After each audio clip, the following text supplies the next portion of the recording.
here's Brody Brazil. I realize you probably clicked on this video because of the title and the thumbnail suggesting that a group of NHL players want to see the league return back to Arizona and the Phoenix market following the Coyotes' departure at the end of last season. That is true, and we will get to that point in detail, but I actually want to showcase what this is all about, where it comes from. The Athletic.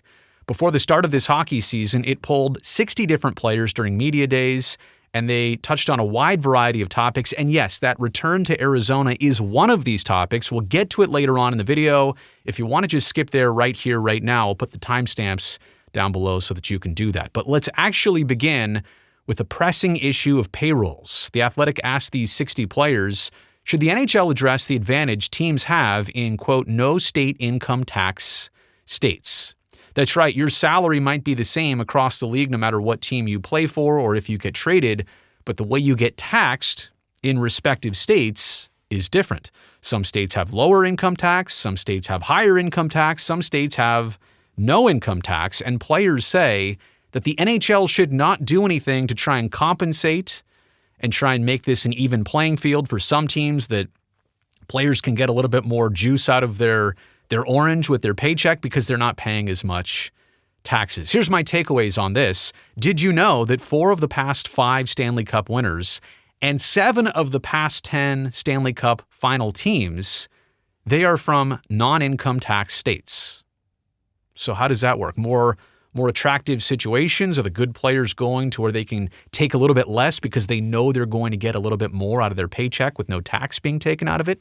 I'm not here to say that for sure, but that is definitely interesting.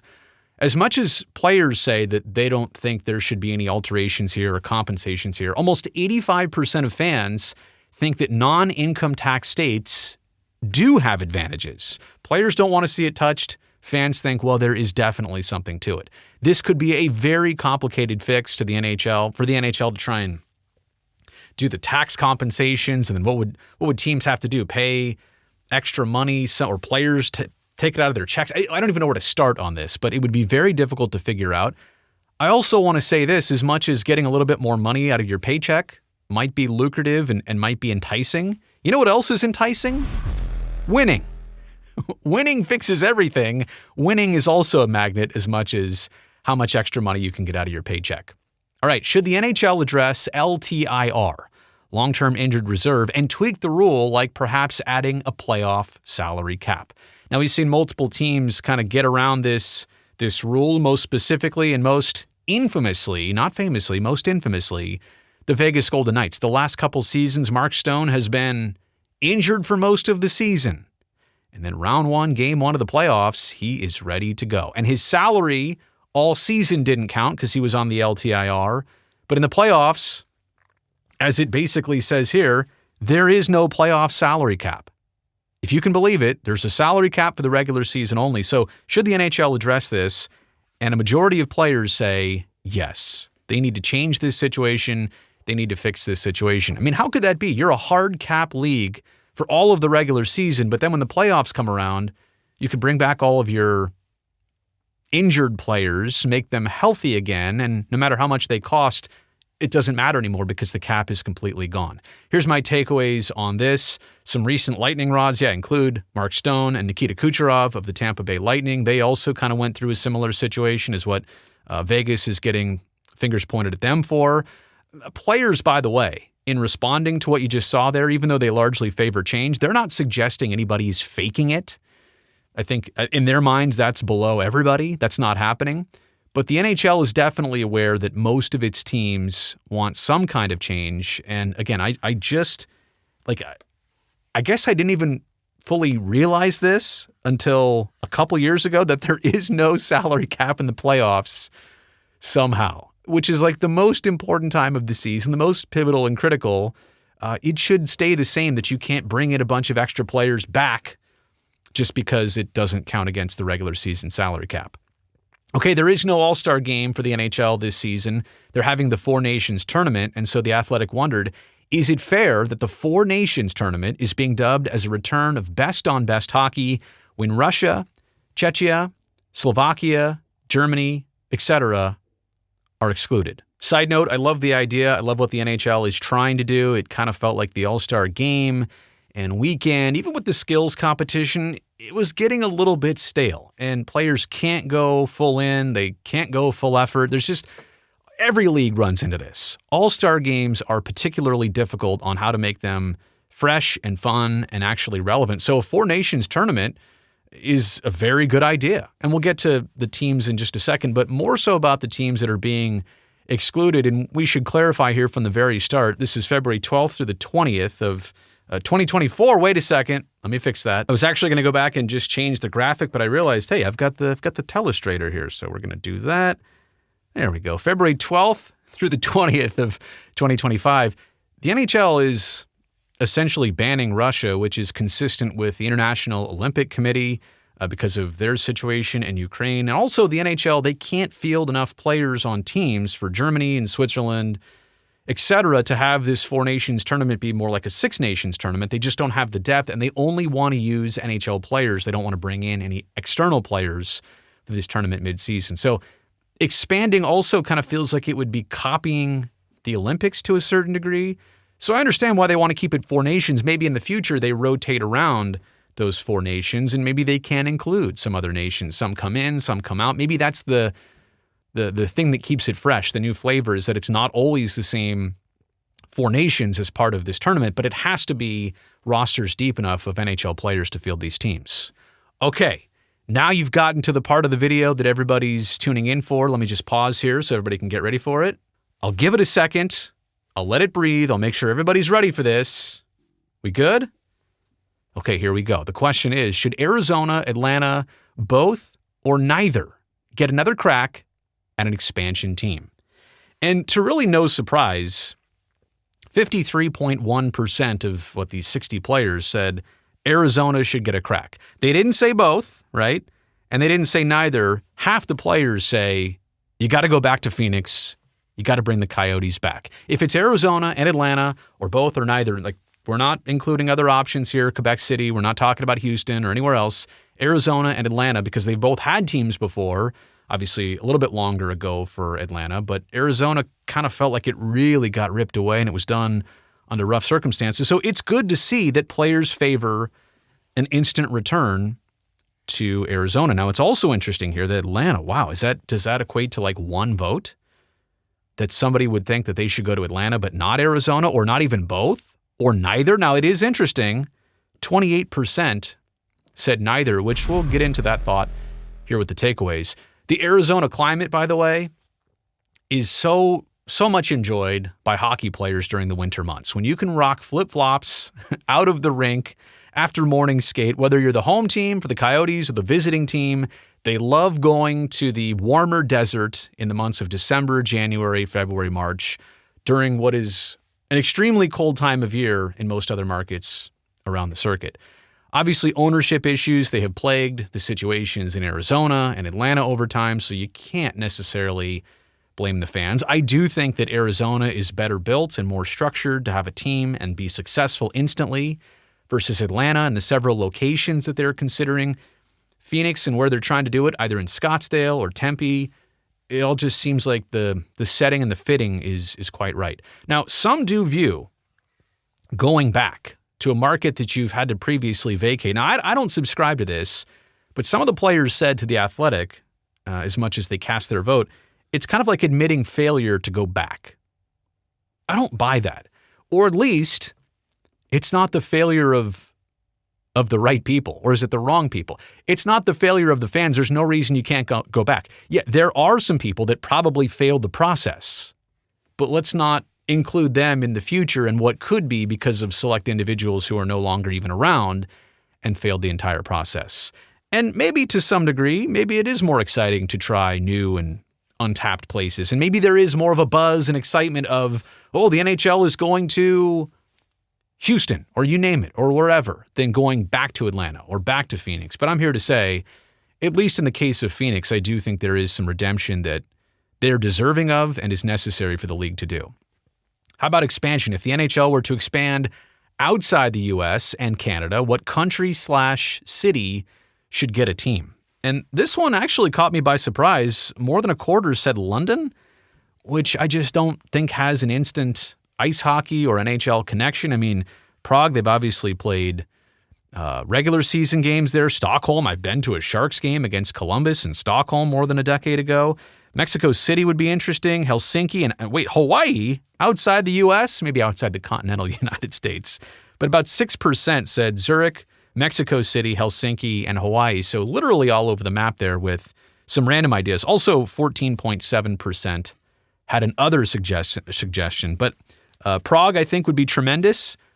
Have yet to visit Prague, but would love to. Have been to London a bunch of times. I don't see why that's the most popular one here. London is the obvious and most logistical starter, right? Because it's easy to get to, and it's probably got the most potential fans and infrastructure and ability to pull this off. But I don't know that there's a huge hockey background or history or platform there. The time change, especially in Europe, if that's where you're mostly talking here, it's always going to be a main issue and challenge, and not just in terms of watching teams play when they go over there, but also the body clocks of players who are on the West Coast, then they're on the East Coast, and then they're across the pond. And from West Coast to London, it's either 8 or 9 hours of time difference, depending on what time of year it is. That's a huge shift on the body clock. That is always going to be a challenge on the players as well as the schedule to try and get that right. The NHL has already hosted, like I said before, multiple games in multiple European countries, so they're familiar with doing this. It is a possibility. You can deal with the wider rink sizes and make them more narrow like the NHL rinks. They've got around that before, but there's also got to be a reason that no major pro sports league in North America has made the leap across the pond yet. If the NBA hasn't done this, and baseball hasn't done this, and football hasn't done this on a permanent and regular basis, do you want to be the NHL and be the first to try and pull this off? Probably not. Should the NHL implement a backcourt violation in 3-on-3 overtime? So to be clear, backcourt as in basketball, where once you enter the front court, you can't go back into the backcourt. And the red line, center ice, would be that backcourt violation. So essentially in 3-on-3, as soon as you take the puck, not even into the offensive zone, but as soon as you take it into your attacking half of the ice, you can't go back into your own end of the ice where your goalie's at. And 74%, a large margin of these 60 players say no, there should not be a backcourt version of 3-on-3. Now, why would we even suggest this? Actually, I favor some version of that. Maybe not the red line, maybe not the backcourt type situation, but maybe it could be done where you can't take it back into your own defensive zone. The regroups, as they're called. They do not promote fast hockey in 3-on-3. As we've quickly found out in the handful of years that the NHL has been doing this with overtimes, 3-on-3 for 5 minutes, it's all about puck possession. And you typically don't take a shot unless it's a really good shooting chance, or you don't take a shot unless you think you can retrieve the puck back. So it's all about puck possession, and teams are willing to literally skate the puck back into their own end of the ice, maybe even pass it back to the goalie for a change or whatever you're trying to do. And that buys you time to have these regroups. But it does not promote end-to-end, back-and-forth, faster, exciting hockey. It turns 3-on-3 into, I think, a less exciting product. But still, 3-on-3, even with that happening, it still gets the job done in deciding a hockey game before a shootout on most nights, which is optimal for me. I would much rather see a game end 3-on-3 than in the skills competition. So maybe what I think is you could start with your own zone. Instead of doing the red line as the backcourt, you could just say your own defensive zone is the backcourt. You can bring it into the neutral zone. You can obviously have it in your offensive zone, but you can't bring the puck back into your D zone. You can't skate it back. Now, there's going to be some questions on replays and who touched it last. It's not going to be easy, but I do think implementing that would make overtime even more exciting. Oh, here's one that I've been all over now for quite some time, and I do buy into this. Should NHL officials speak to reporters after the game? I've been saying this for years, and especially with Major League Baseball, because of the volume of games, and you play every day, and there's a home plate umpire and 3 base umpires. I feel like under certain circumstances and situations, umpires are on the field, and everybody on the field is held accountable. Head coaches, managers, players, no matter what sport, right? Both teams, everybody is going to get questioned and interviewed after the game. The only people who are not are the officials. And that obviously goes for hockey as well. And how about this? Hockey players think yes, to the tune of 63%. that officials should have to speak to reporters after games. 11% said they don't care, 25% said no. But here are some takeaways on this question and this thought. The officials and referees, they would only be made available by request. Not every game. I mean, some games, what is there to say? Did you guys have fun out there? Yeah? All right. See you in the next city. Only to explain a particular call or situation and to clarify things for the fans after the fact. It doesn't need to get personal, who said what, this or that. It's, how did this happen for you? How did you come to this result? And I think what players were saying here and wanting to see the officials speak after games is that they're okay with officials making mistakes. And there might be some apologies and some remorse, just like players have. Like players will tell you, I made a mistake. I wasn't good. I made that turnover. I was bad tonight. Whatever. Our power play wasn't good tonight.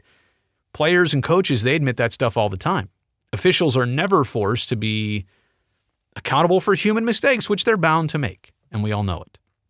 And some of this, if the officials had to talk, it would take weight off the players and coaches if the referees spoke on any regular basis after games or even on requests after games. Right now, they don't do it. And I'll end with this. It probably won't happen because of one reason. The league doesn't want the referees speaking for the league. Even though the referees should be accountable for representing the league doesn't want referees speaking for the entirety of the league, overstepping basically in their comments. So I also understand that too. It's just kind of unfortunate. Which captain other than your own would you most like to play with? Connor McDavid, Sidney Crosby, iconic players, generational players from different generations. Really good to see those two. And I mean, literally a dead heat. Because of course, right? Because of the 60 NHL players, an identical amount said Sid as they did Connor. 20% are in the other category. You can kind of see here on the bottom. Jaromir Jagr's in there. Kopitar, Brad Marchand's in there. Austin Matthews, Ovi, Stamkos, and Brady Tkachuk. They're all listed down there below, so they're part of that other category. Also good to see Roman Josi and Alexander Barkov get mentioned here in this group. Players on teams that maybe don't necessarily get all of the exposure or fanfare, like Sid does in Pittsburgh and like Connor does in Edmonton. So no surprise there on the list of names. It is interesting to see the top two names there, but also some others who aren't in the top two names. Where's an Ovi? And where are some others? The others category, like I said, has some obvious names, and that's where most of them are. I already said this. Good to see Josi and Barkov get some credit. But I think it's also important here to showcase that it's nice to be a good player, right? Like if you're Connor McDavid or if you're Sidney Crosby, people know you're a good player. But it's even better to be known as a good leader. And don't think for one second that McDavid or Crosby didn't see this put out by The Athletic and didn't at least take some satisfaction in knowing that guys around the league would be interested in being their teammates based on reputation and what they've heard. Speaking of reputation, which coach other than your own would you most like to play for? How about the Florida head coaches? John Cooper and Paul Maurice right at the top, 39.4% for Cooper and 27.3% for Maurice. And then you get that other category, which includes the handful of, I crossed them out. I didn't mean to do that. I crossed them out again. The list of names are on the bottom of your screen. Quenneville, Jim Montgomery, and Rod Brindamore, also at 6.1% each. And this is a tough question to answer because do you really want to talk about not playing for the coach you're currently playing for right now? But yeah, both Florida teams have the favorite head coaches. Winning is key. Like those names you saw on the screen there, a lot of them have track records of winning or being in the playoffs year after year. But personality is also valued. I think we can agree that there are a lot of teams that win a lot of games and their coaches were not listed there. Pete DeBoer is an interesting one for me, kind of a lesser-known commodity, but a real winner. He's not necessarily like the most outgoing, elaborate person, but he's a solid person. He's a good person to play for and gets a lot of results. So I find that interesting too. You don't necessarily have to be the most outgoing person to be somebody that players want to play for. You just have to be a solid individual. And then one player told The Athletic, quote, "I think I'd like to try Torts," as in John Tortorella. Somebody out there is just looking at media and reputation and saying, you know what, if given the chance, I'm interested. I don't know if I'll like it, but I'd be interested. Anyway, going back to the main focus of this video, players want Arizona. Players want a couple different things as it relates to change in the NHL.